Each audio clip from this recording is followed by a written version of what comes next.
Alam niyo ba na may piyesta sa Pilipinas na ang nagpuprosesyon ay putikan? Pwede na pala ako sumama eh. Sa lagay nyo na to.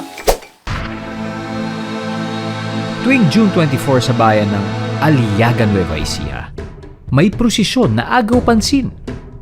Dahil sa suot ng mga deboto, hindi magagarbong damit kundi putik.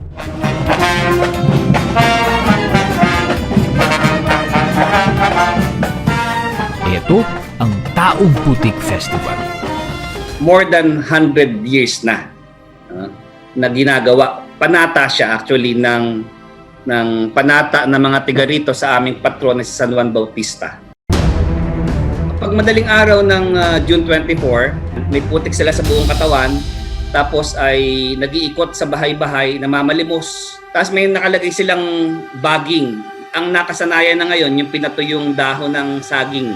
Pero iba-iba yung practices. Ang kaya ginagawa dito ng karamihan ay pasasalamat sa mga biyaya, may hinihiling, may milagrong tinanggap, answered prayer, tapos atonement din o yung pagsisisi, pagtitika sa mga kasalanan. Kaya para kang putikan, maharap ka sa Panginoon, tapos after na nagawa mo yung iyong paglilinis, yung parang sa Old Testament, dati sila nag-aabu sa buong katawan, tanda yun ng pagsisisi. Ganon din sila dito.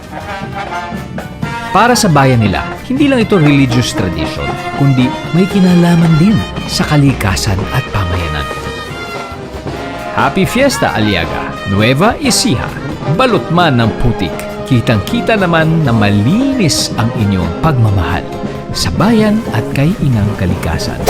Marami po kaming exclusive content para sa inyo. Just visit gmainetwork.com/entertainment at i-follow kami sa aming official Facebook, Instagram, X, TikTok at YouTube accounts.